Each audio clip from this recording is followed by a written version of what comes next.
Le récap info pour savoir et comprendre cette semaine avec Francine Mejvan, vice-présidente de la métropole en charge de la culture et de l'éducation, et Yannick Bell, vice-président de la métropole en charge, lui, du sport et de la lutte contre les discriminations. Bonjour. Bonjour. Merci d'avoir accepté tous les deux notre invitation. Quel est le point commun entre la MC2 de Grenoble, le Stade des Alpes, l'Hexagone de Mélan et la patinoire Pôle Sud? Eh bien, ce sont tous des équipements métropolitains, des outils au service de la métropole pour mener sa politique en matière de culture et de sport. La métro s'est en effet saisie de ces compétences auxquelles sont pourtant très attachées les communes. Alors comment mutualiser sans étouffer? Petit tour d'horizon avec nos deux invités cette semaine. Bonjour à tous, merci de votre fidélité. Deux invités donc, Francine Mejvan et Yannick Bell. Francine Mejvan, vous êtes aussi maire des Bains. Yannick Bell, vous êtes conseiller municipal d'opposition à Sassenage. On rappelle que la métropole rassemble 49 communes. Que la loi donne des compétences obligatoires, la gestion des déchets, l'assainissement, les routes, les déplacements, l'urbanisme. Elle donne aussi la possibilité d'assumer d'autres prérogatives, notamment la culture et le sport. Et c'est le choix qui a été fait récemment dans le bassin grenoblois. Pourquoi les communes seules ne réussissaient pas à assumer cette politique culturelle, par exemple ? Je crois que c'était pas le but, parce que l'essentiel de la culture en France est porté par les communes. Donc, elles sont assez grandes. Elles nous ont pas attendus, d'ailleurs, pour produire et offrir un grand choix culturel dans la métropole. Mais parce que la culture, c'est un véhicule, un support de cohésion sociale, d'appartenance, et qu'il faut monter donc en puissance. Et donc, c'est pour cette raison que la métropole a choisi de prendre la compétence via d'abord des équipements qui sont déjà eux-mêmes déjà métropolitains. Donc, c'était assez logique que la métropole vienne là-dessus. On va effectivement faire le tour des équipements métropolitains qui sont nombreux, je le disais. Pareil pour le sport, les politiques sportives sont très riches, très denses dans les communes. En quoi la métropole apporte une valeur ajoutée, une valeur supplémentaire? C'est effectivement la question des équipements qui a obligé la métropole à se positionner sur une politique culturelle, comme le disait Francine Mejvan, ou sur une politique sportive. Donc on a dû dire dans un premier temps quels équipements la métropole voulait gérer, s'il y avait un intérêt métropolitain à gérer ces équipements. Et parallèlement, on a souhaité mettre en œuvre une politique, notamment pour le sport, pour accompagner les clubs de notre métropole. C'est pas que les communes font mal leur travail, elles le font très bien, mais je pense que dans la chaîne de soutien aux clubs sportifs, il y a un chaînon manquant, c'est le soutien au sport de haut niveau. Et donc la métropole a choisi de se positionner particulièrement sur ce champ-là, en dehors de l'organisation de grands événements internationaux et nationaux. Alors, vous avez été élu vice-président en septembre dernier, et vous le disiez, les grands équipements ont évidemment conduit à cette organisation sur les sports et la culture. Avant d'en venir aux équipements, quels sont précisément les contours de vos délégations? Quand je dis vous êtes vice-président au sport, c'est un peu restrictif, c'est plus large que ça. C'est le sport, c'est la lutte contre les discriminations, c'est l'égalité femmes-hommes et c'est l'accessibilité pour ma part, ouais. La lutte contre les discriminations, il y avait besoin dans notre métropole d'un vice-président délégué à la lutte contre les discriminations? Alors c'est pas ma seule délégation, mais il y a une volonté politique forte d'aller sur ce champ-là, et particulièrement d'avoir une fonction ressource pour les autres communes qui peuvent être confrontées, ou associations d'ailleurs, qui peuvent être confrontées à des situations de discrimination. Et donc la métropole, que ce soit sur le sujet égalité femmes-hommes ou lutte contre les discriminations, se positionne un peu comme ce centre de ressources et d'appui aux communes et associations qui souhaitent travailler sur ce volet-là. Francine Mejvan, vous êtes vice-présidente à la culture et à l'éducation. Oui, alors l'éducation, ça n'est pas les écoles, les collèges, ça reste où c'est l'éducation liée à tous les dispositifs particuliers pour les quartiers prioritaires, par exemple dispositif de réussite éducative, le GIP qui le porte, et donc il y a cette dimension, mais la métropole a aussi des fonctions éducatives en particulier dans l'environnement. Elle peut en avoir autour de ses politiques. Voilà. C'est du Donc, coup assez transversal comme oui, comme c'est délégation. transversal et c'est un contour un petit peu plus... D'un côté, c'est très sectoriel parce que c'est les quartiers prioritaires. Et de l'autre côté, on peut y voir, et c'est ce qu'on essaiera de faire, montrer en quoi la métropole peut avoir une fonction éducative sur des politiques publiques. Alors, on évoquait le champ de compétences à l'instant, les grands équipements. Il y a des infrastructures effectivement importantes, donc très coûteuses. Alors, par exemple, pour la culture, 3 scènes nationales. Oui. La MC2, la Maison de la Culture. Tout à fait, la MC2 qui abrite en son sein le centre chorégraphique, le CCN2, et puis l'Hexagone qui est scène nationale pour Art Sciences. Alors là, on voit quelques images évidemment de la très connue Maison de la Culture de Grenoble, Cargo pour les anciens comme moi, qui fête d'ailleurs ses 50 ans cette année, puisqu'elle avait été inaugurée par André Malraux juste avant les Jeux Olympiques. C'est la métropole qui gère en direct cet équipement ou est-ce que c'est sous-traité, entre guillemets? Alors non, hein, c'est toute la dimension bâtimentaire, c'est la métropole. Les 3 scènes n'ont pas les mêmes statuts, hein, puisque l'Hexagone et CCN2 sont associatifs et la MC2 c'est un EPCC. On n'est pas les seuls dans ces bateaux, c'est le cas de le dire, puisqu'il y a aussi l'État, bien évidemment, la DRAC et le département et la région. Donc, mais c'est la métropole qui en a la charge, la responsabilité. La question que je sous-tends, c'est effectivement que ce sont des infrastructures, des paquebots immenses, c'est 100 000 visiteurs, 100 000 spectateurs par an, la Maison de la Culture, mais c'est aussi des charges très lourdes. Il y a une 60aine de salariés permanents, il y a plus de 200 intermittents du spectacle qui travaillent dans des structures pareilles. Ils ne sont pas agents de la métropole, hein, puisque c'est un EPCC, donc évidemment, ils sont plutôt salariés de cet EPCC. Mais certes, c'est des budgets conséquents pour faire vivre une telle maison. Hein. On est à 5 millions et quelque chose. Et donc, c'est des budgets lourds parce que c'est des gros équipements. Et d'ailleurs, je rappelle que c'était aussi pour respecter les communes qu'on a pris la compétence équipement parce que sinon, si on ne se positionnait pas, tout la culture, la politique culturelle revenait à la métropole. Donc, c'était plus... Il a fallu choisir. Voilà, et puis il a fallu choisir, puis c'était par respect pour tout ce que les communes avaient fait. Hein. Donc, on a commencé par ces équipements-là. Après, on peut s'interroger sur d'autres équipements, mais en tout cas, les 3 scènes nationales, c'était l'évidence, puisqu'elles dépassent largement les frontières de la ville de Grenoble, qui en avait la charge pour 2 d'entre elles, et sont métropolitaines de fait par leur public. Alors la 2e scène nationale, c'est, vous l'avez dit, le Centre chorégraphique national, hein, qui est co-dirigé par Johan Bourgeois et Rachidou Ramdam. Et puis l'Hexagone de Mélan, qui était jusqu'à maintenant à Mélan et qui devient donc métropolitain, qui est plus tourné, lui, vers les innovations technologiques autour du spectacle. Voilà, c'est ça. Oui. Qu'est-ce qui a conduit à métropoliser l'Hexagone ? Parce que c'est une scène nationale aussi, donc la logique a été de commencer par les scènes nationales labellisées, et puis aussi parce que la métropole se caractérise aussi par son investissement dans les sciences, dans le numérique, dans tous ces aspects-là, et que donc l'Hexagone était en lien avec l'atelier Art Sciences qui est à Minatec. Et donc, c'était assez logique que tout ce travail soit porté, soutenu. Par la métropole. Vous évoquiez de peut-être futurs autres équipements qui pourraient devenir métropolitains. Lesquels ? Alors, de toute façon, dans le mandat, je crois que ça va suffire pour qu'on atterrisse correctement avec tout ça. Mais on peut se poser la question sur des équipements qui ont un effet, un impact bien plus large que la commune sur lesquels ils sont implantés. Par exemple on peut se poser la question sur le centre d'art contemporain, là, le magasin des Horizons, sur le musée de Grenoble, sur le muséum, tous ces équipements qui dépassent largement, mais pour l'instant, ou même il y a eu des questions dans le groupe de travail sur les conservatoires de musique, par exemple.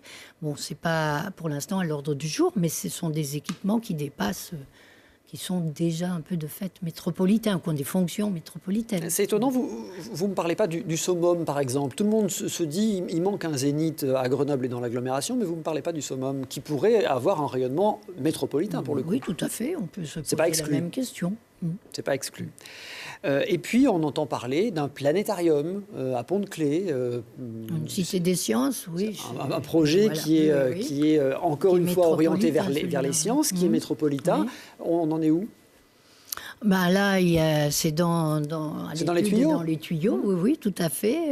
Sur sa forme juridique, mais c'est plutôt géré par mon collègue vice-président Klaus Abfast sur l'université, les sciences. Les sciences, etc.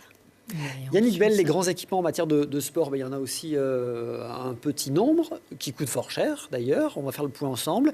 Bien sûr, le Stade des Alpes que se partagent le Grenoble Foot 38 et les rugbymen du FCG. C'est un stade de 20 000 places qui fête ses 10 ans cette année d'ailleurs. Qui fête ses 10 ans aujourd'hui et on va le fêter de belle façon avec la montée à la fois du GF 38 et du FCG, puis avec un certain nombre d'affiches qu'on va pouvoir proposer au public. Donc ça sera un bel anniversaire, effectivement. Donc un bel équipement. On sait que le fait de partager cet équipement entre deux clubs revient souvent sur le tapis, dans le débat.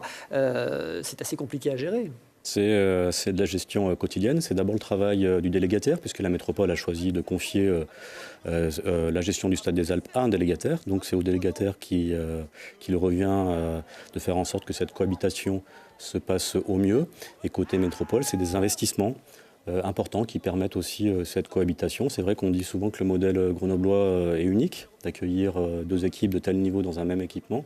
On voit d'autres agglomérations ou d'autres métropoles y arriver. Je pense à Béziers, par exemple, où vont cohabiter au Stade de la Méditerranée les deux équipes.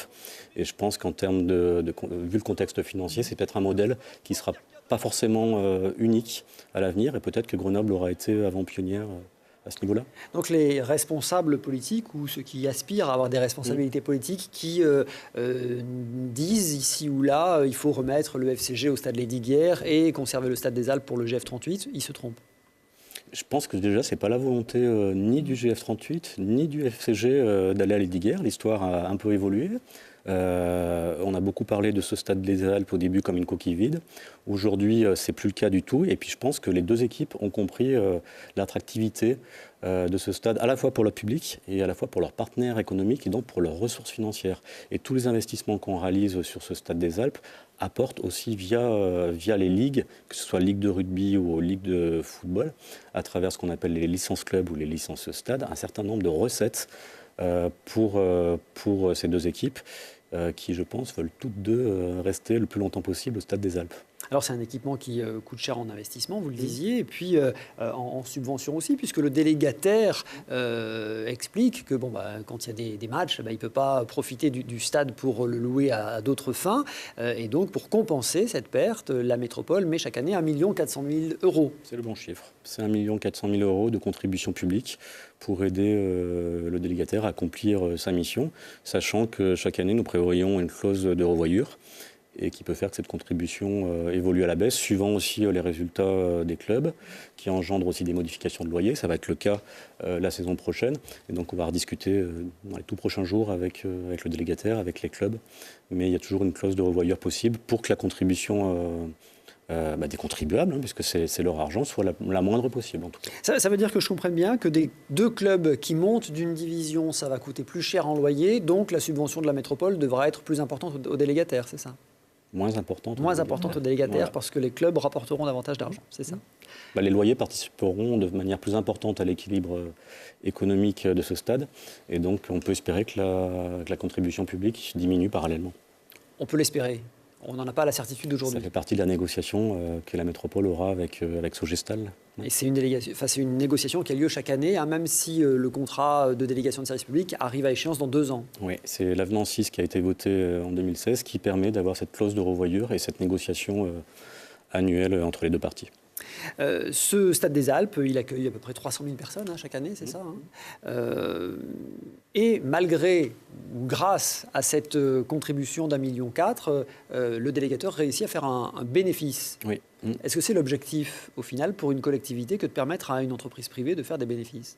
pour une entreprise privée, c'est pas tout à fait illogique qu'elle souhaite faire du bénéfice. Après, les bénéfices sont quand même assez réduits. On n'est pas sur des sommes conséquentes.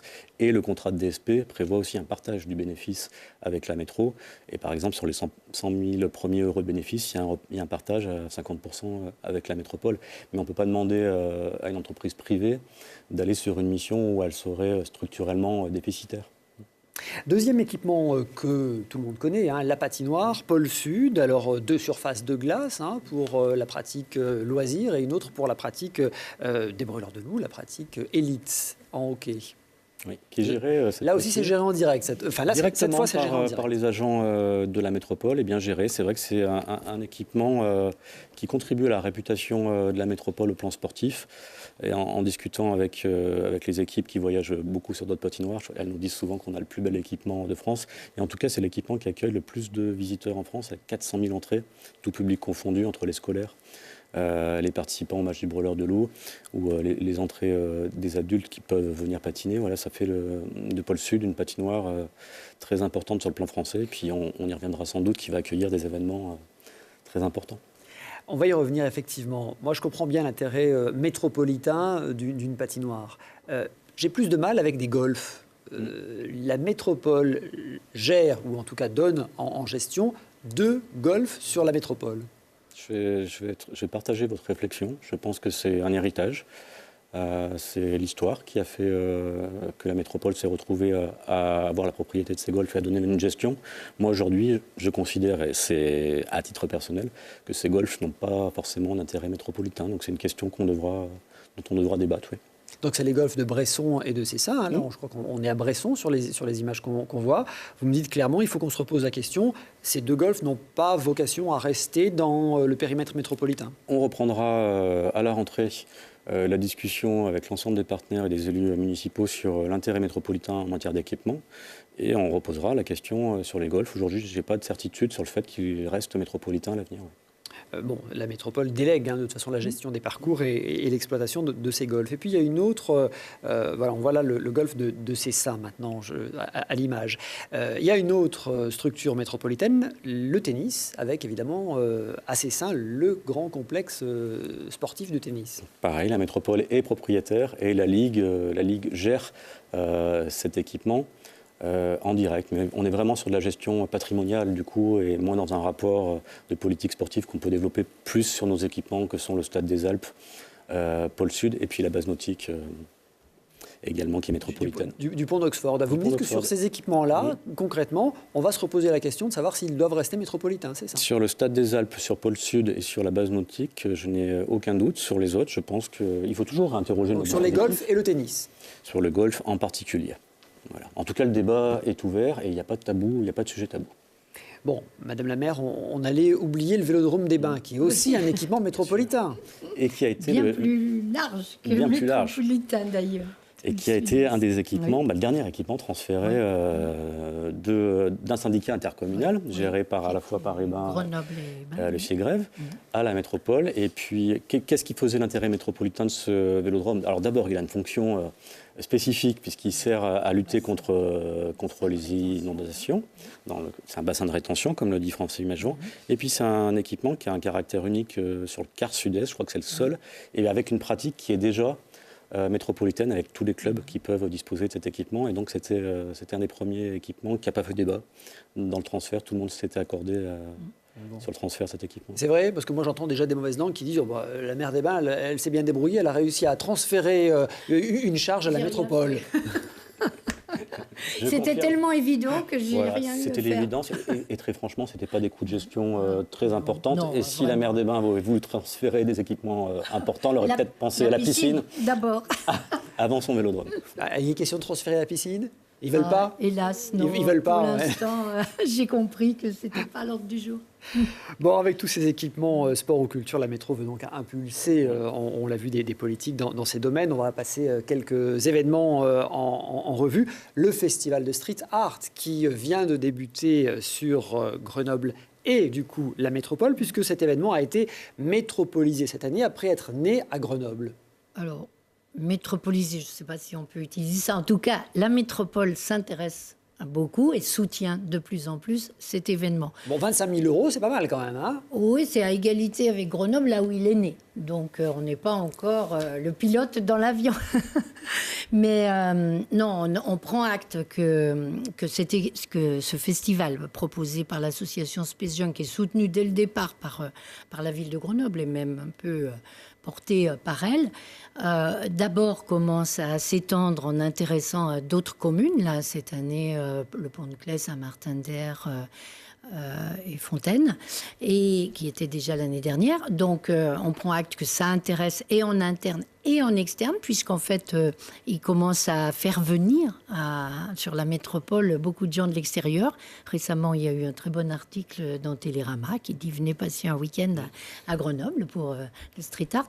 Et puis aussi parce que ça correspond à notre souci de faire un événement qui fait parler de Grenoble et de la métropole, et puis qui réunit un peu autour, et que ce support culturel, la façon dont il est conduit, avec les artistes qui travaillent en direct, avec des actions connexes, avec certaines écoles, etc., est tout à fait dans l'esprit de ce que la métropole veut soutenir.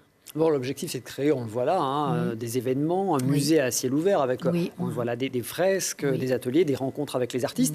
Mais finalement, moi, je me dis, pourquoi toutes les communes de la métropole, ou une bonne partie, n'ont pas candidaté pour accueillir elles n'avaient pas le bon plan Alors, je pense que c'est pas tout à fait comme ça que ça se passe. C'est un festival qui est en train de grandir, et donc l'élargissement se fait aussi par opportunité, par contact. Il n'y a pas d'appel à candidature.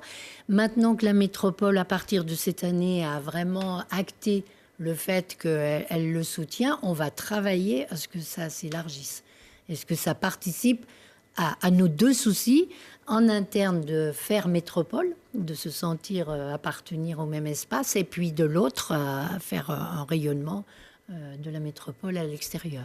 Non, parce que vous me dites, il s'étend à Pont-de-Claix. Alors, le maire de Pont-de-Claix étant le président de la métropole, j'imagine qu'il avait l'info.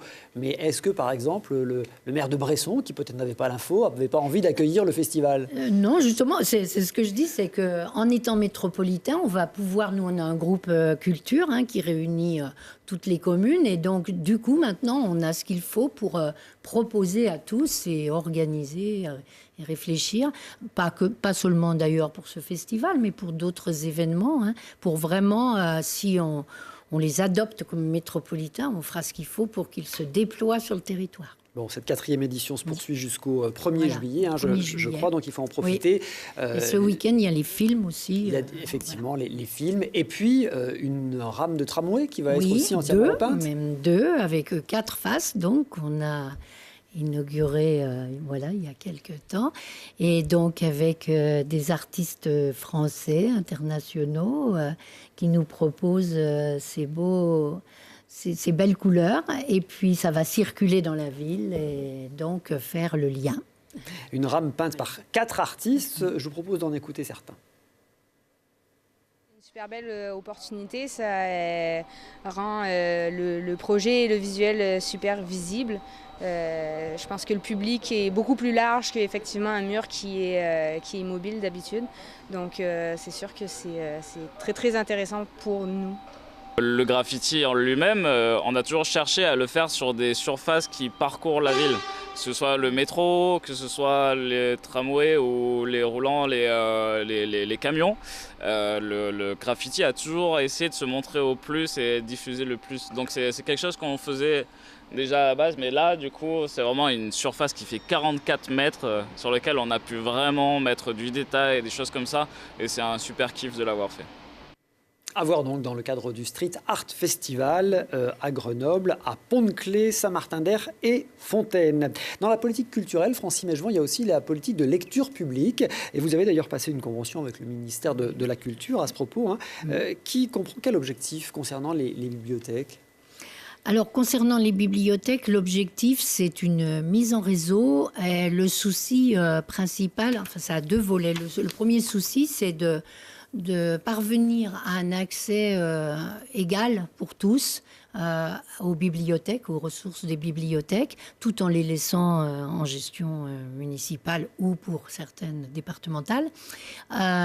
Donc, c'est ce premier souci. Donc, cette mise en commun, relation, mise en réseau. En réseau, assurer un accès qui soit semblable un peu partout, faire mutualiser des formations, des animations, enfin voilà, soutenir le réseau existant de bibliothèques, mais surtout, l'autre grand projet, c'est de venir sur le déploiement d'une bibliothèque numérique métropolitaine en s'appuyant sur l'avancée de la ville de Grenoble et pour que, justement, porter la lecture partout, parce que numériquement, eh bien, on pourra accéder à des fonds très consistants de partout où on est dans la métropole. Donc, à quelle échéance ? Alors, on espère d'ici la fin du mandat. Oui, on espère pouvoir lancer ça début 2019. Bon. On croise les doigts, mais c'est le but. Vous entendez parler de ce débat sur l'ouverture des bibliothèques, des médiathèques le dimanche. Vous y êtes favorable ?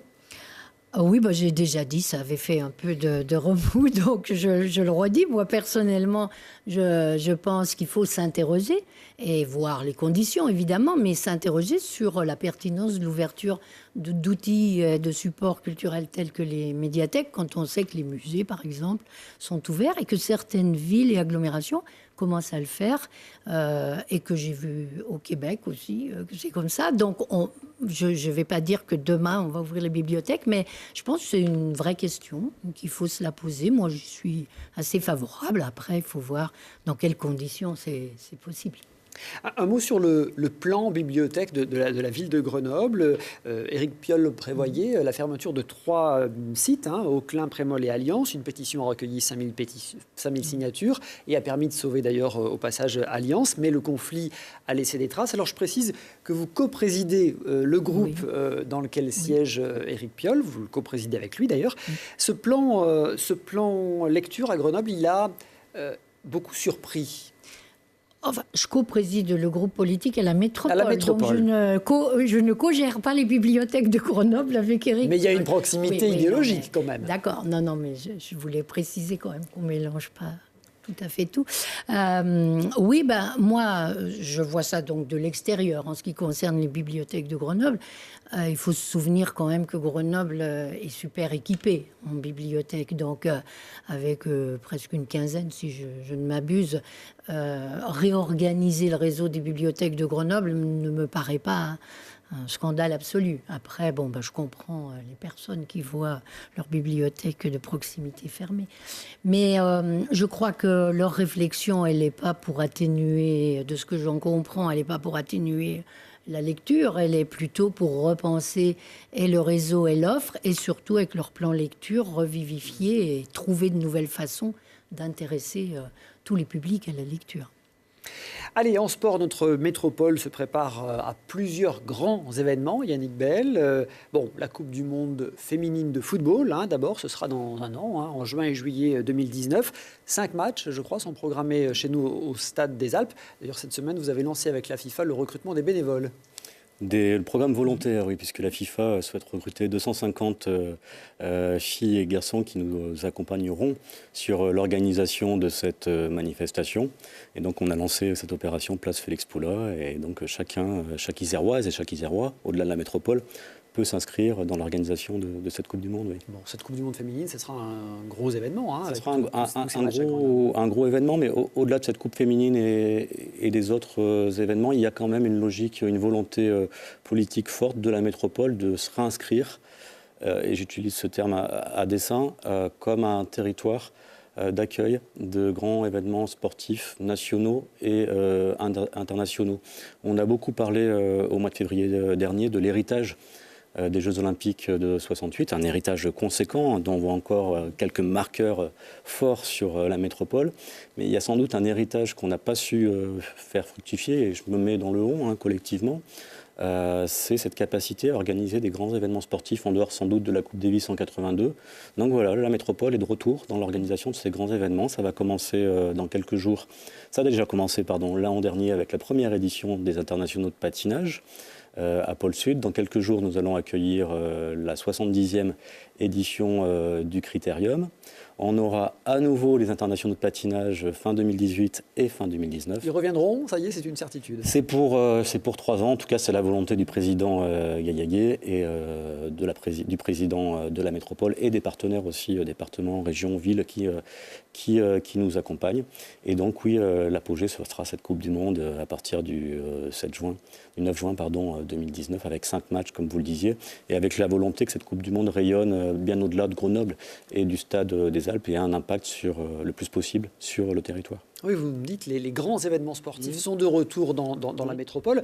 On sait notamment qu'au début du mandat municipal, donc en 2014, ça avait fait débat. Éric Piolle avait dit Grenoble n'a pas vocation à accueillir le Tour de France cycliste, par exemple. Eh bien, la métropole a candidaté en lien étroit avec Grenoble, la communauté de communes du massif du Vercors et d'autres partenaires pour accueillir le Tour de France en 2019. Il y a eu des rencontres toutes récentes entre le président Ferrari, Éric Piolle, et le président d'ASO, Christian Prudhomme. En tout cas, on souhaite être au rendez-vous. C'est vrai que quand on parle de l'agglomération, on parle souvent du triptyque université, recherche, industrie. Moi, j'aimerais bien qu'on dépasse un peu ce triptyque qui a été pertinent et qui est sans doute encore pertinent, mais qui parle sans doute pas à tout le monde. Et j'aimerais bien que le sport, et sans doute la culture avec Francis Magevant, bien sûr, fasse partie de cette carte d'identité métropolitaine. Mais cette question du rayonnement, elle est assez nouvelle sur le plan politique. On se souvient très bien au début du mandat de votre majorité, on entendait très bien Éric Piolle et sa majorité grenobloise dire « le rayonnement, moi, j'ai pas été élu pour ça ». Donc ça a changé. Sans doute, en tout cas au niveau de la métropole, il y a cette volonté-là. Et sur la délibération événementielle sportive, elle a été votée à l'unanimité. Donc je pense que aujourd'hui, tout le monde va dans le même sens. Et puis chacun a dû mettre... c'est pas que pour le rayonnement, d'ailleurs. C'est ce qui nous fait rayonner à l'extérieur, ça nous constitue aussi en interne. Donc, en fait, nous, on a un enjeu de faire métropole avec ces 49 communes qui sont différentes à bien des égards. Et donc, je pense que faire parler de nous, il ne faut pas oublier aussi de se constituer en interne, mais les deux vont de pair. C'est un peu dialectique, cette affaire. Donc, quand on travaille pour le rayonnement, on travaille aussi pour se sentir appartenir à un territoire. C'est bien rattrapé. C'est bien rattrapé. Je reviens sur le Tour de France cycliste. Donc, ce serait pour 2019, si je comprends bien. Alors, ce serait une date assez emblématique, puisque ce serait le centenaire de la remise du premier maillot jaune. C'était d'ailleurs à Grenoble, en 1919. Donc, qu'on soit très clair, vous avez candidaté, vous avez déjà rencontré les organisateurs ASO. Vous avez déjà une quasi-certitude. Ah non, avec ASO, on a rarement des certitudes. On aura une réponse dans les prochaines semaines et dans tous les cas avant la fin de l'été. Mais non, pas de certitude. La seule certitude qu'on ait aujourd'hui, c'est d'accueillir dans quelques jours le Critérium et on aura l'occasion de reparler de tout ça. On va reparler du Critérium. Je reste sur le Tour de France. Sur le Tour de France, l'objectif, ce serait d'avoir 2 dates, c'est ça ? Tout est ouvert. On aimerait bien porter une candidature de territoire avec les massifs environnants pour réaffirmer aussi ce lien de la métropole à la montagne, ce Grenoble capitale des Alpes. Et donc on serait prêt à accueillir collectivement 1 ou 2 étapes. Ça peut être aussi du contre-la-montre. Tout est ouvert. En tout cas, il y a vraiment cette volonté d'accueillir régulièrement des événements cyclistes, ce qui fait lien aussi avec la compétence métropolitaine de développement de la pratique cyclable. Et c'est un argument auquel est très attaché aussi Christian Prudhomme à ASO. Bon, la concurrence est rude, puisqu'il y a une trentaine de sites qui sont retenus et il y en a 250 qui candidatent. Donc effectivement, on a quelques atouts, je pense. On a quelques atouts. Ça coûte combien d'accueillir le Tour de France ? Je peux vous dire pour le Critérium, très concrètement, c'est 30 000 euros, c'est 30 000 euros pour un départ, qu'on partage équitablement entre la ville de Grenoble et Grenoble-Alpes Métropole. Et pour le Tour de France, on est plus sur des fourchettes entre 100 000 et 200 000 euros, suivant la configuration et ce qu'on souhaite accueillir précisément. Alors, le Critérium cycliste du Dauphiné, c'est effectivement dans quelques jours. Ce sera la semaine prochaine, à vendredi 8 juin. Il sera à Grenoble. Il partira du boulevard Clémenceau pour rouler jusqu'à Valmorel. Bon, c'est là aussi un grand événement. C'est le marchepied, sans être dévalorisant, c'est une répétition, on va dire, pour le Tour de France. C'est aussi ça. Et c'est notre volonté aussi de marquer la la 70e édition de ce critérium. Donc on aura un moment où on va accueillir tous ceux qui ont fait la réputation de cette épreuve. Et donc on va retrouver quelques coureurs bien connus par les métropolitaines et les métropolitains. Ça sera une grande fête, je pense. Allez, on a parlé des internationaux de patinage également, le championnat du monde de hockey sur glace également, on peut l'évoquer. Oui, le président des BDL, Jacques Robot, nous a annoncé dans l'hémicycle, lorsqu'il est venu nous présenter son trophée, nous annoncer qu'il organiserait à Pôle Sud les championnats du monde des U18, donc des moins de 18 ans, et ce sera en avril à Pôle Sud. Et puis voilà, les internationaux de patinage, comme vous le disiez, à nouveau à partir du mois de novembre. La métro renoue avec les grands événements sportifs, j'ai bien noté. Quelques questions d'actualité, il nous reste quelques minutes, mais vous avez vu, l'actualité cette semaine est très très riche. Alors en début de semaine, lundi précisément, Éric Piolle a remis la médaille de la ville à Cédric Héroux. C'est cet agriculteur qui a été condamné à 4 mois de prison avec sursis pour avoir aidé au passage de migrants dans les Alpes-Maritimes. Et Éric Piolle a plaidé à l'occasion pour l'abrogation du délit de solidarité envers les migrants, une loi absurde et inadaptée selon lui. Il reconnaît d'ailleurs que la plateforme de coordination d'aide aux réfugiés qu'il a mis en place à Grenoble est contraire à cette loi. Et aussitôt, le préfet a recadré le maire de Grenoble. Il le rappelle au devoir d'exemplarité auquel sont tenus les maires. Éric Piolle, alors d'abord sur le fond, est-ce que ce délit de solidarité, il doit être revu et corrigé, Francine Mégevant ? Maire des Bains. Ah bah oui, oui, moi je souscris. Enfin, c'est difficile de plus reconnaître dans les valeurs de la France qui ont fondé les droits de l'homme, l'accueil, que de ne plus se souvenir que la France est constituée d'apports très différents au cours des dernières décennies. Donc, bien sûr que c'est un problème, bien sûr qu'il faut réfléchir, que c'est pas simple, mais on n'est quand même pas vraiment inondé, on n'en a pas tant que ça. Et puis, on se targue d'être la 3 ou 4e force économique, et donc on a quand même un petit peu de possibilités. Et donc, ce délit de solidarité, c'est quand même quelque chose que je trouve personnellement violent.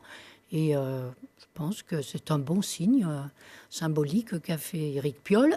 Le préfet, il est dans son rôle.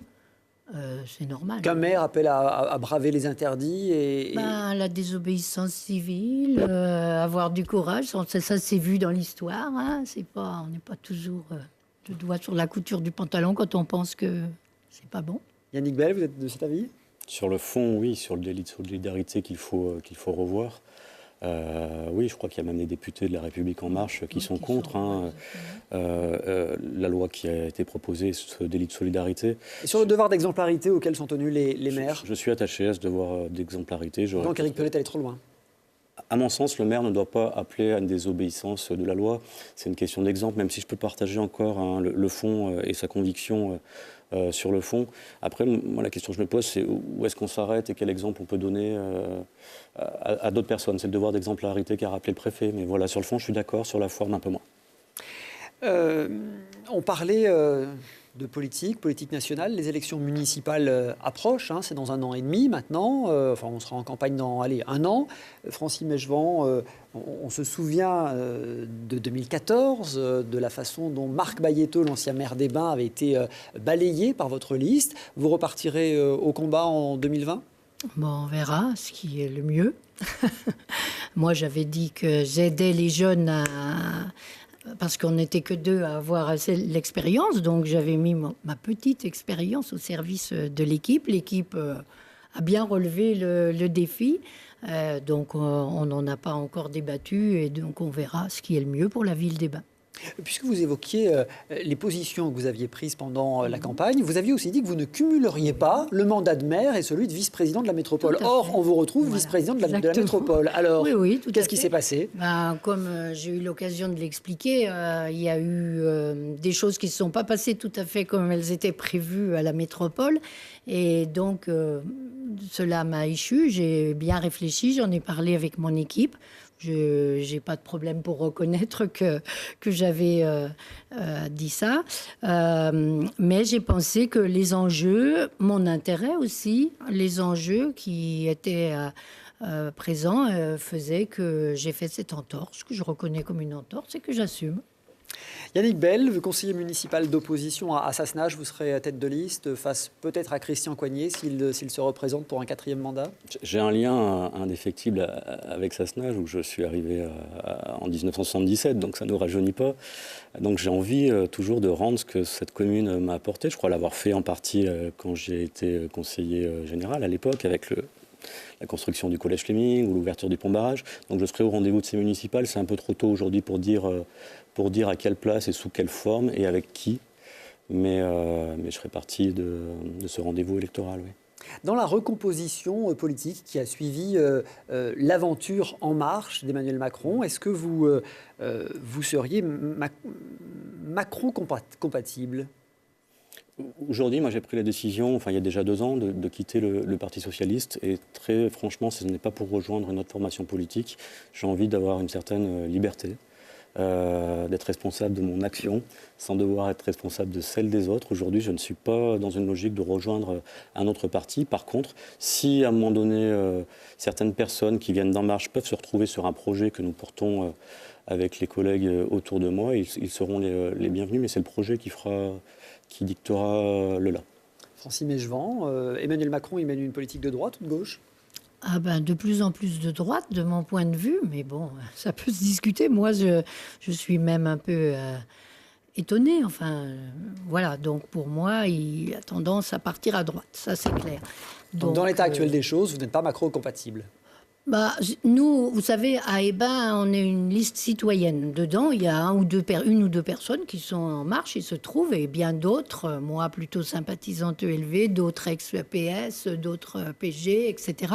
Donc, c'est le projet de la ville qui compte. Maintenant, ça dépend donc de leur adhésion à ce projet. Mais sous la bannière, je pense pas, non ? À suivre donc pour les prochaines municipales. Francine Mégevant, Yannick Bell, merci d'avoir été les invités du Récap Info. On se retrouve tout de suite d'ailleurs sur le web, sur les réseaux sociaux pour le bonus du Récap. Rendez-vous aussi la semaine prochaine avec un nouvel invité.